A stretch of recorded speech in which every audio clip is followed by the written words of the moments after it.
So we are in Barcelona. It's Mobile World Congress 2025. I'm here with Enrique Blanco, Group CTO at Telefonica. Enrique, thanks so much for taking time out of your schedule to come talk to us again. Always a pleasure to see you and to swap photographs of our grandchildren. That's the highlight of my week so far. So, you know that in this Congress, one of the best moments it is this moment with you. So Thank you for your kind invitation every year. Thank you for coming. So you're actually in the final weeks as Group CTO at Telefonica. So in reflection, what advances in the telecom sector have pleased you most in the past 10, 20 years? It's a good question. So I have been reflecting about that. So we had been doing an extremely turnover of the access technology. In the Telefonica and in the industries, fiber had been a must. So you know that in the past year we were closing all the copper, all the single piece of copper in our network in Spain, and we are doing the same in other countries. And they have been giving an additional quantical step through the quality and the digitalization of our customers. It has been amazing. And we need to solve a lot of troubles and issues. We need to solve the customer premises equipment, the operational model, the fiber deployments of ducts, quality, and so on. And this has been dramatical change. And today we are extremely proud when we are pushing to the industry trying to improve and improve. And the next cycle will be 10 GPON. And hopefully in the next cycle with 50 GPON in each home of our customers. So when I was in Barcelona in the Olympics, all the rings, they were rings of 2 gigas. Today we are offering this to a single customer. It is amazing. Wow, yeah, that's... All the softwareization in the past 10 years have been an extraordinary journey. Virtualization of the platforms, network pieces, IT, BSS, OSS, have been an amazing journey, but it is still exploiting. It is incredible what we are doing. All the access with the disaggregation in the transport, so all the softwareization and all the autonomous network journey that we are building around these software pieces, it is a significant part of our quality, of our flexibility, of our efficiency. And this is just a way that it is going to be amazing. So we change a lot, but with an extraordinary focus in the customer experience. Right. So some people forget when they see the technology, and this is one of my main engines.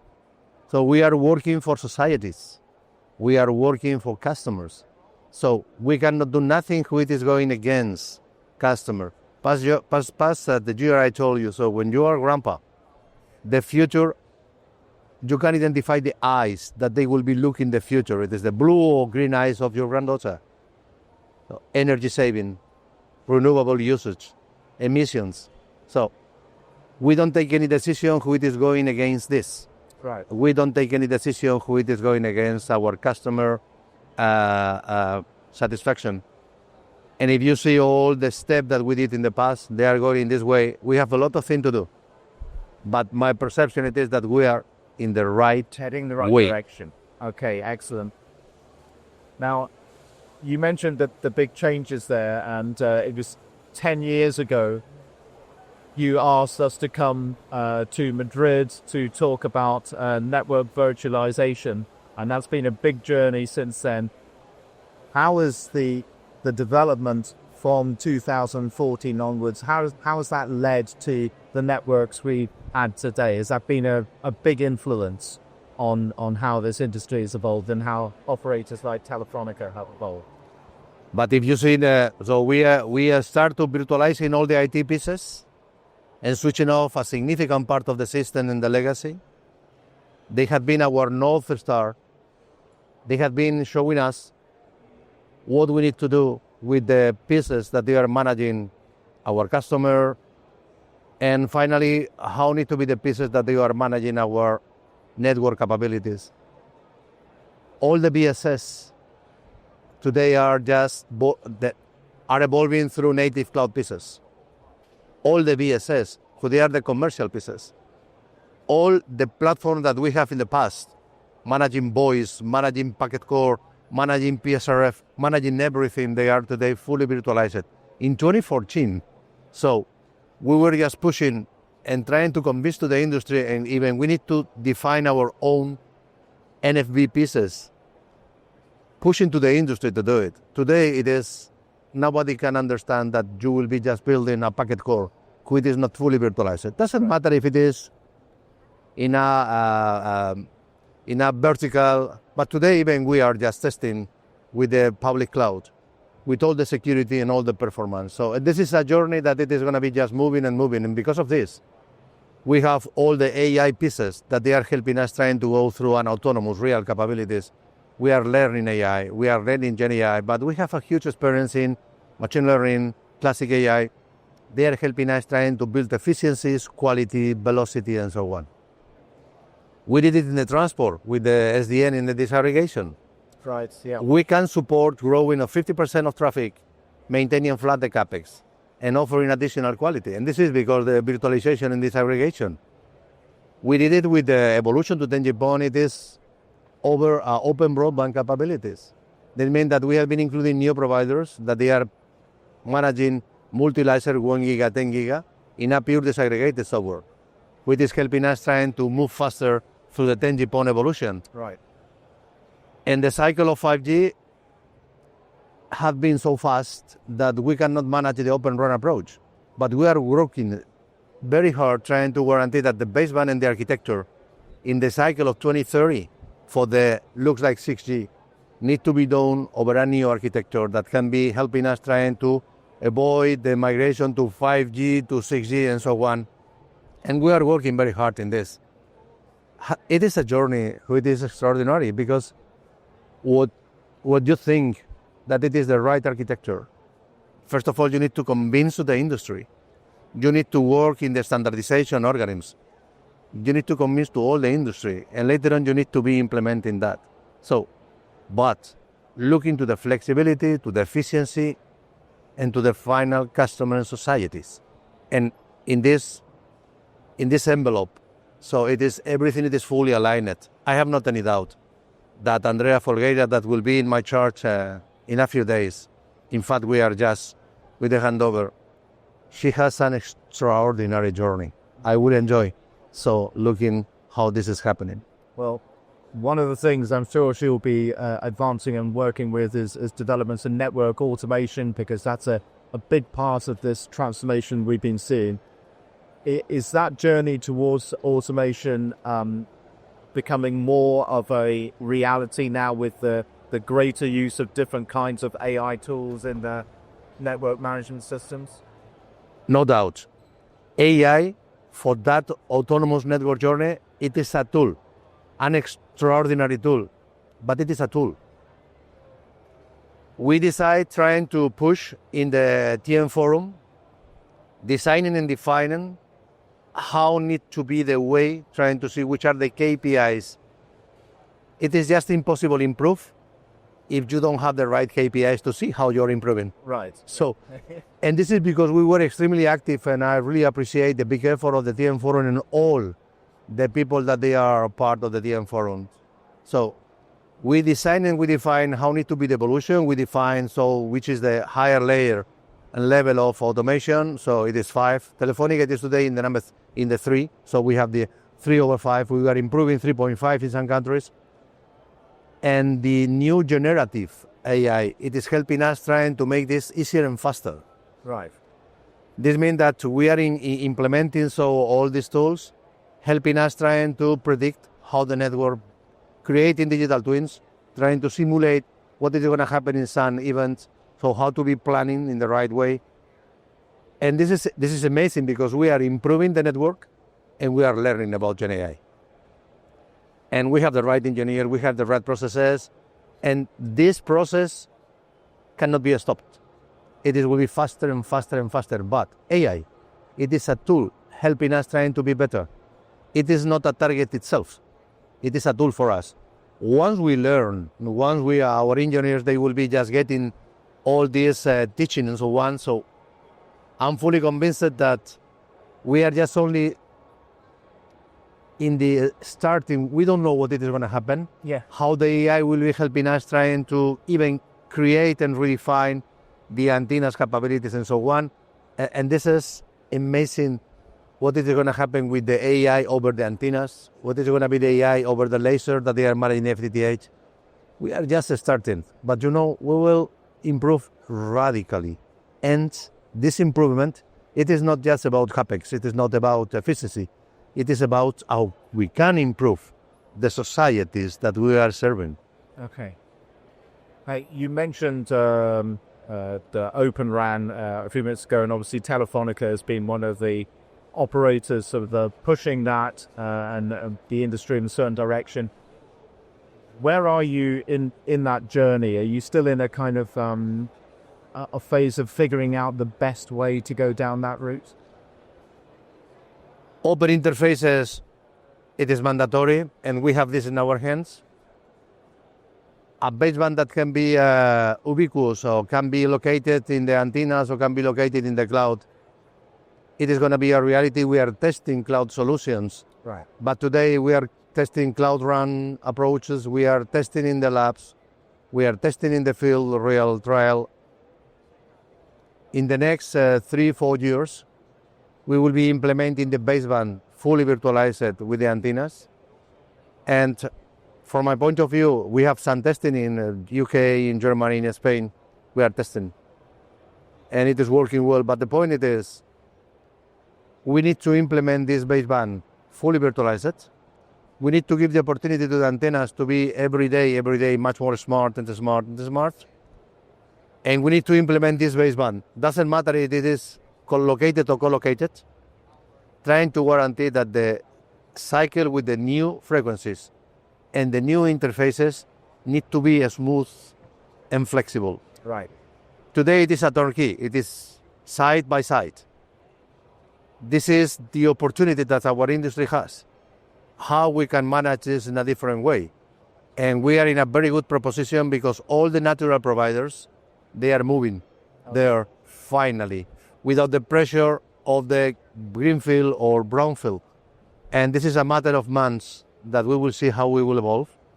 And my main attribute is we need to be ready trying to deploy the new antennas for the new cycle of spectrum and so on.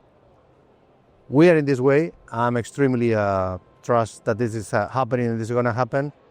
And this is one of the last step of the virtualization, because if you see my CapEx, 80% of all the CapEx today it is fully virtualized. Only the 20% who it is the radio, it is not still fully virtualized. Right. Okay. Wow, that's quite a shift from only a few years ago. Amazing. Now, one of the emerging developments now, as well as AI, is the use or the impact rather that quantum computing is going to have on just everything, but also everything that companies like Telefonica does.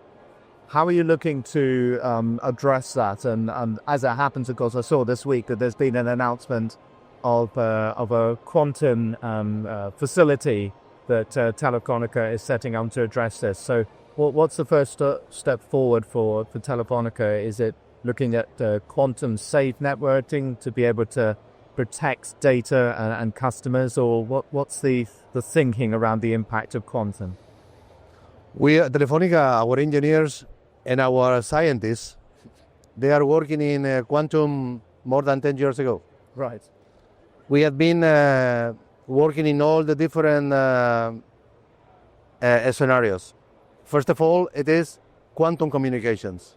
It is, can we use the quantum capabilities even without quantum computing capabilities?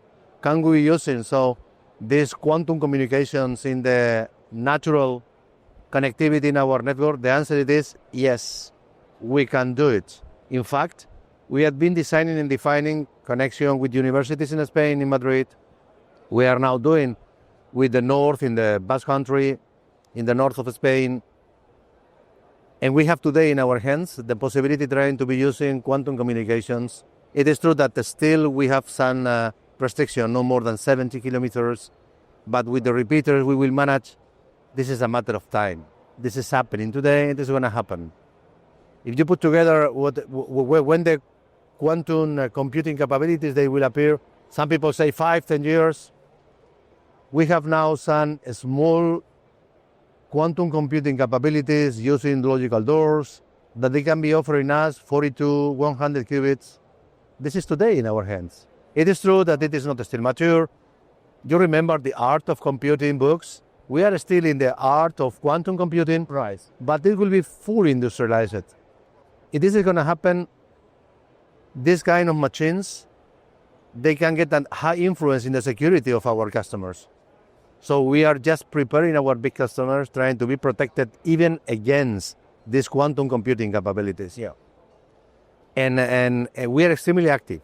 And in Spain, so we signed recently a deal that we announced how we can be putting together all the sensoric for the industry, all the quantum communications, all the quantum safe technology, building an ecosystem that can be helping us trying to deploy that.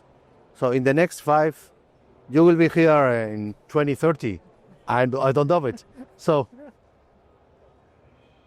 new capabilities and new spectrum linked to the 5G evolution or 6G, whatever you call it, and quantum, they will be the main paradigm. Right. And the AI will be helping us trying to manage, trying to offer to the big customer so this technology easier. Because for us, if we are offering our big customer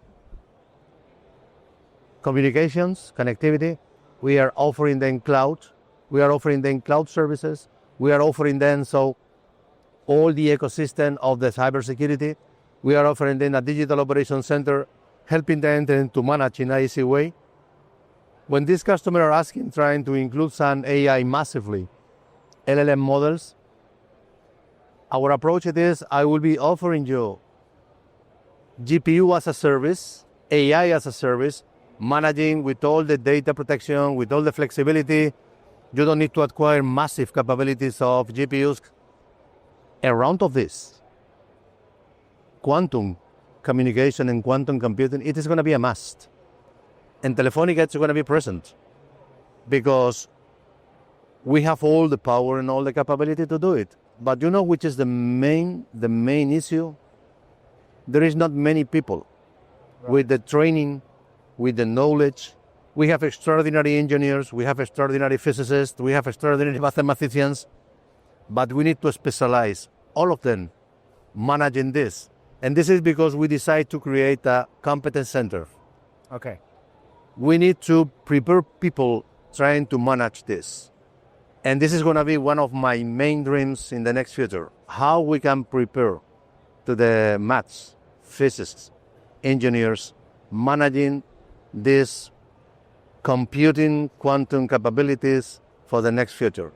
We need to prepare the societies for that and prepare the talent of the young people. It is going to be a must.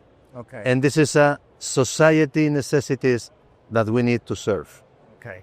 Well, I think, for a long time, people have said, young people wouldn't be interested in telecom. It's not, a sexy enough industry to go into. But now there's so much AI. Quantum is an emerging technology.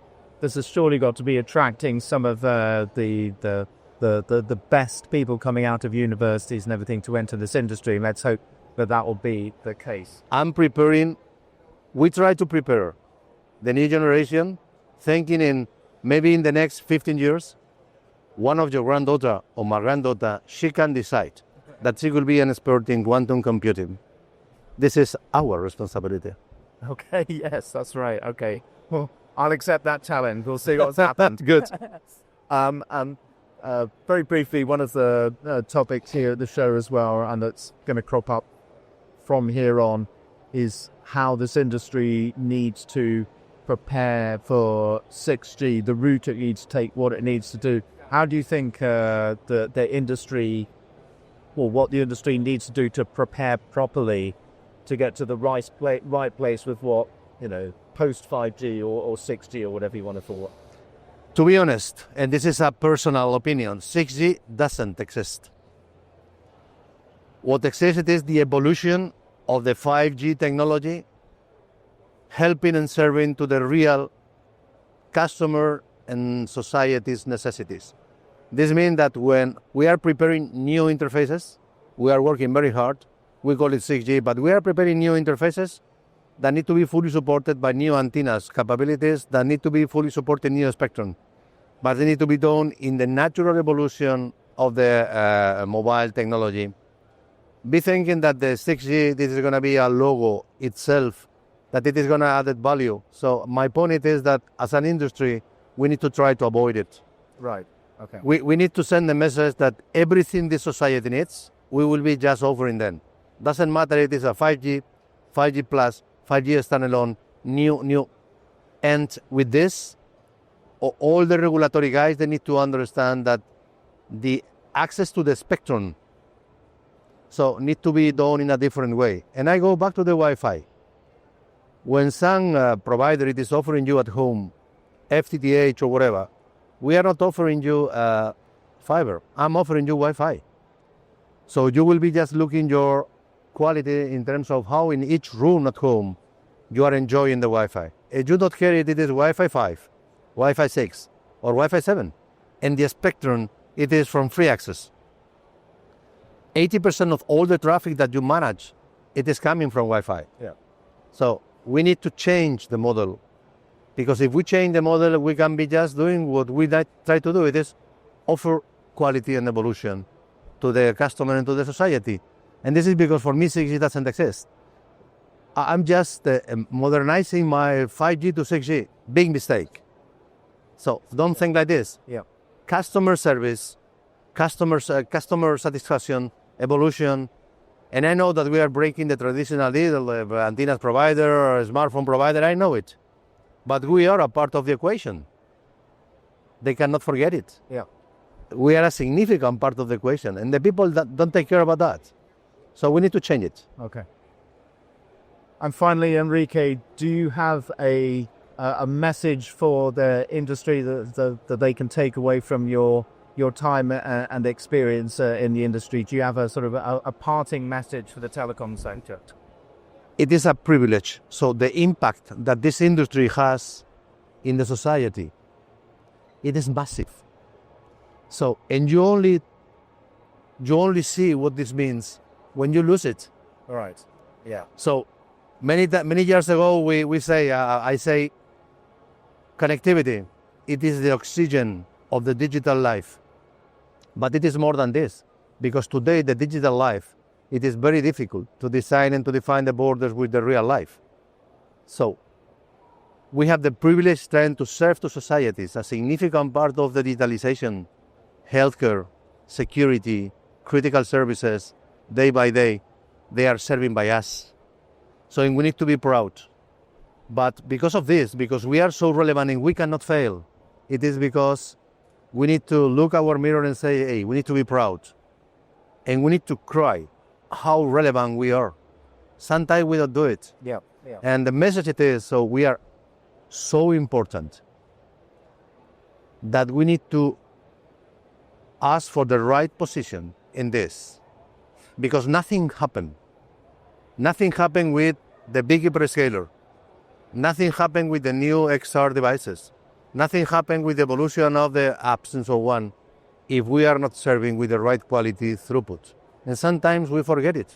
And my message is, you need to be proud what we are doing for the societies, but we need to be asking to be part in the right position in the societies. If we do that, so we will be just even being better for the societies, because finally we are serving.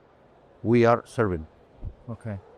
Enrique, a pleasure as always. Thanks very much for taking time in your final weeks at Telefonica to come and speak to us. Thank you, Pleasure guys. to see you. Thank you. It's a pleasure and an honor. Thank you very much. Thank you.